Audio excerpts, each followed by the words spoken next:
வணக்கம் நேர்களே, இன்னைக்கு நாம பார்க்கக்கூடிய சிறப்பு பதிவு செவ்வாய் பெயர்ச்சி. 21ஆம் தேதி ஜூன் மாதம் செவ்வாயாகப்பட்டவர் மேஷ ராசியில இருந்து ரிஷப ராசிக்கு பெயர்ச்சி ஆகிறார். இந்த ரிஷப ராசியில இருக்கக்கூடிய அந்த செவ்வாயினுடைய பார்வை 4ஆம் பார்வையாக சிம்ம ராசியையும், 7ஆம் பார்வையாக விருச்சிக ராசியையும், 8ஆம் பார்வையாக அந்த தனுர் ராசியையும் குறிக்கக்கூடிய ஒரு அமைப்பாக இந்த 45 நாட்கள் இருக்க போது. கிட்டத்தட்ட 2ஆம் தேதி ஆகஸ்ட் மாதம் வரைக்கும் இந்த செவ்வாயாகப்பட்டவர் இந்த ரிஷப ராசியில இருக்கக்கூடிய ஒரு நிலைப்பாடு இருக்கு.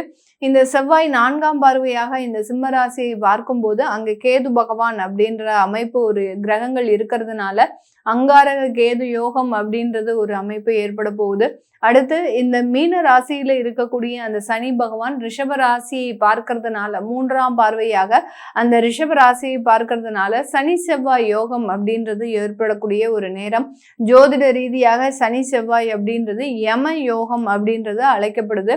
இந்த யம யோகம் அப்படின்றது பாத்தீங்கன்னா வாழ்க்கையில ஒரு போராட்டத்தை, முழுமையான ஒரு போராட்டத்தை கொடுக்கும்.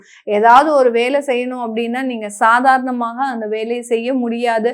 சனி செவ்வாய் சேர்க்கை இருக்கக்கூடிய ஜாதகர்களை பார்த்தீங்க அப்படின்னா அதிகப்படியான போராட்டமும் அதிகப்படியான ஒரு மன அழுத்தமும் இருக்கக்கூடிய ஒரு நபர்களாக தான் இருப்பாங்க.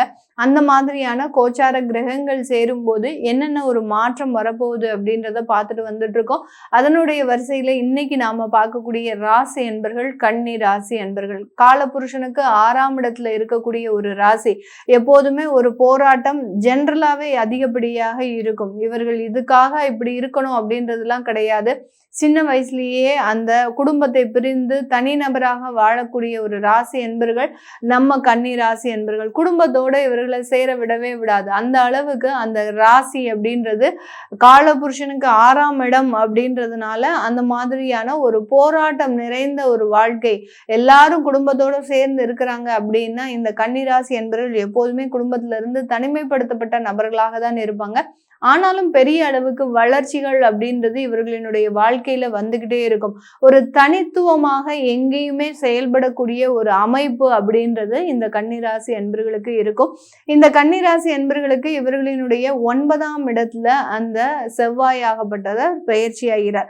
9ஆம் இடம்ன்றது பாக்கியஸ்தானம். இந்த பாக்கியஸ்தானத்துல ஏற்படக்கூடிய இந்த பயிற்சி இந்த கன்னிராசி என்பர்களுக்கு அபரிமிதமான ஒரு நஷ்டத்திலிருந்து வெளியில வரக்கூடிய ஒரு நேரமாக இருக்கும். தொழில் ரீதியாக ஏதாவது ஒரு நஷ்டத்துல இருக்கிறீங்க, கடன் பிரச்சனைகள்ல இருக்கிறீங்க, ஒரு அவமானத்துல இருக்கிறீங்க, தேவையில்லாத ஒரு தொழில் ரீதியாக ஒரு மறைமுக தொந்தரவுகள், வழக்குகள் இந்த மாதிரியாக இருக்கிறீங்க அப்படின்னா அதிலிருந்துலாம் விடுதலை அடைகிறதுக்குண்டான ஒரு நேரமாக தான் இந்த செவ்வாயினுடைய பெயர்ச்சி இந்த கன்னிராசி என்பர்களுக்கு முழுமையாக கொடுக்கக்கூடிய ஒரு நேரமாக இருக்க போகுது.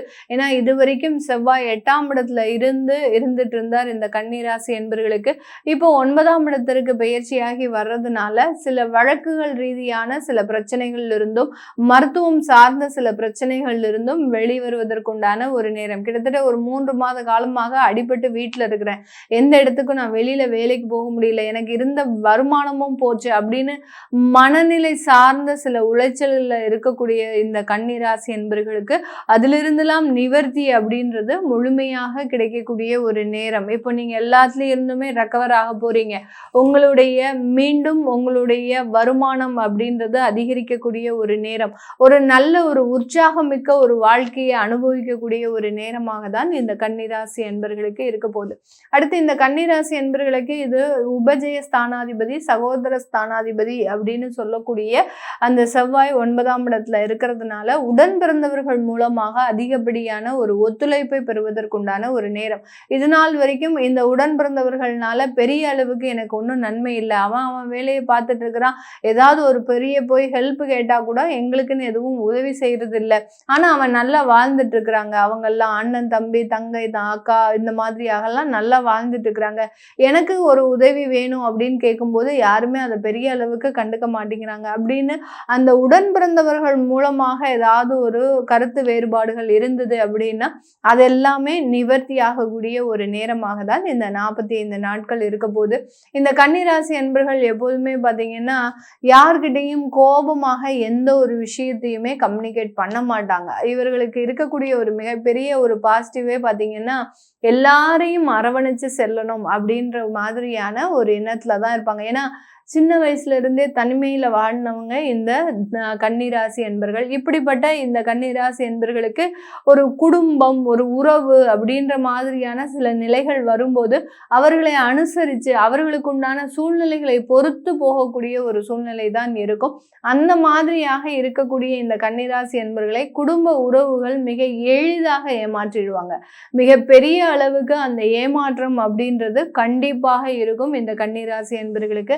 அதனால இந்த ராசி என்பர்கள் எப்போதுமே பார்த்தீங்கன்னா ரொம்ப கேர்ஃபுல்லா இருக்கணும். உங்களுடைய உறவுகள்கிட்டையும் சரி, உங்களுடைய உடன் பிறந்தவர்கள்கிட்டையும் சரி, உங்களுடைய கணவன் மனைவி உறவுகள்லையும் சரி, மிகப்பெரிய அளவுக்கு எச்சரிக்கையோடு இருக்கக்கூடிய ஒரு அமைப்பாக தான் இந்த நேரம்னு இல்லை, எப்போதுமே வாழ்நாள் ஃபுல்லாகவே நீங்கள் ரொம்ப எச்சரிக்கையாக இருக்கணும். அப்படி இருந்தால் தான் உங்களுக்கு நல்ல ஒரு அமைப்புகள் அப்படின்றது லைஃப் லாங்காக கிடைக்கிறதுக்கு உண்டான ஒரு நேரம். இப்போ இந்த கன்னிராசி அன்பர்களுக்கு அந்த செவ்வாயாகப்பட்டவர் உங்களுடைய 12ஆம் இடத்துல இருக்கக்கூடிய கேதுவை பார்க்கறதுனால அந்த அங்காரக கேது யோகம் அப்படின்றது வெளிநாட்டு தொடர்பான சில வளர்ச்சிகளை கொடுக்க போகுது. வெளிநாட்டில் போய் படிக்கணும் அப்படின்னு முயற்சி பண்ணுறவங்களுக்கு கண்டிப்பாக இது ஒரு நல்ல ஒரு மாற்றத்தை கொடுக்கும். வெளிநாட்டுல உயர்கல்விகளை நான் கற்றுக்கலாமா அப்படின்னு கேட்குறவங்களுக்கு கண்டிப்பா இதுவும் ஒரு நல்ல வாய்ப்பை கொடுக்க போகுது. ஏன்னா ஸ்டூடெண்ட் வீசால போயிட்டு அங்க நான் 2 வருஷம் படிச்சுட்டு அங்க அதுக்கப்புறம் நான் வேலை தேடி அங்க இருக்க போறேன், அதுக்கு எனக்கு ஒரு நல்ல டைமா அப்படின்னு கேட்டீங்கன்னா கண்டிப்பாக அதற்குண்டான ஒரு நல்ல நேரமாக தான் இருக்க போகுது. இது இந்த கன்னிராசி என்பர்களுக்கு பார்த்தீங்கன்னா இவர்களினுடைய 4ஆம் வீட்டை அந்த செவ்வாயாகப்பட்டவர் பார்வையிடுகிறார்.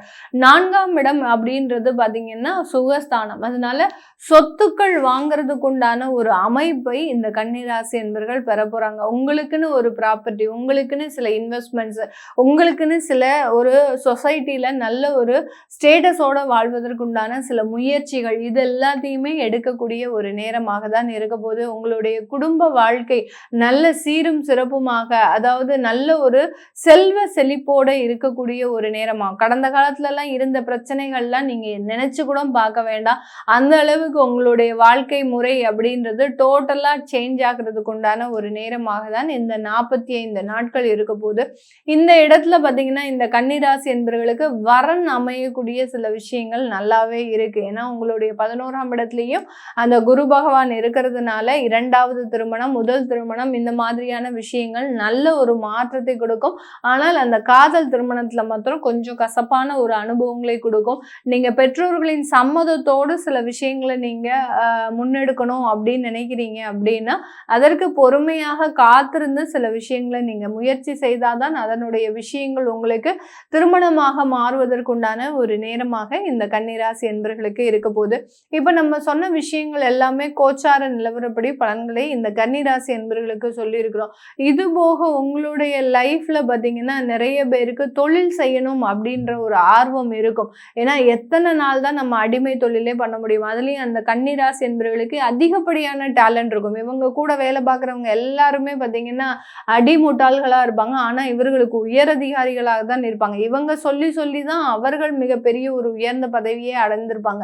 இந்த மாதிரியாக அதிகப்படியான திறமைகள் இருந்தும் நம்ம ஏன் தொழில் செய்யக்கூடாது, நம்ம ஏன் நல்ல ஒரு வாழ்க்கை முறையை அனுபவிக்க கூடாது அப்படின்னு நினைக்கிறவங்களுக்கு உங்களுடைய சுய ஜாதகம் முழுமையான ஒரு மாற்றத்தை கொடுக்கும். அதனால தொழில் செய்ய விருப்பப்படுறவங்க தாராளமா உங்களுடைய சுய ஜாதகத்தை பார்த்துக்கிறது நல்லது. அதுல இருக்கக்கூடிய தசாபுத்திகள் உங்களுக்கு நல்ல ஒரு மாற்றத்தை கொடுக்குமா அப்படின்றத பார்க்கணும். ஏன்னா ஷார்ட் டேர்ம் தசாபுத்தியா இருக்கு. இப்போ சூரிய திசையெல்லாம் பார்த்தீங்கன்னா 6 வருடத்திற்கு தான் இருக்கும். அதே மாதிரி செவ்வாய் திசையும் 6 வருடத்திற்கு தான் இருக்கும். இந்த மாதிரியான ஷார்ட் டேர்ம் தசாபுத்தியா இருக்கும்போது உங்களால தொழில் செய்யறதுக்கு உண்டான ஒரு அமைப்பு இருக்காது. இதே இது லாங் டேர்ம் தசாபுத்தியா இருக்காது, நல்ல ஒரு தசாபுத்தியாக இருக்கு அப்படின்னா நீங்க தாராளமாக அதற்குண்டான முயற்சிகள்ல ஈடுபடலாம். நீங்க பெண்களாக இருக்கிறீங்க அப்படின்னா உங்களுடைய ஜாதகத்தை முதல்ல பார்த்தீங்கன்னா இது தொழில் தொடங்குறதுக்கு உண்டான முதல் நேரம், ஒரு தொடக்க நேரம் தான் சொல்லலாம். அதையெல்லாம் நீங்க பார்க்கணும் விருப்பப்படுறவங்க கீழே இருக்கிற நம்பருக்கு வாட்ஸ்அப்ல அப்பாயின்மெண்ட் வாங்கிட்டு நீங்க கன்சல்ட் பண்ணிக்கலாம். உங்களிடமிருந்து விடைபெறுவது உங்கள் ஆஸ்ட்ரோ பூர்ணா. நன்றி, வணக்கம்.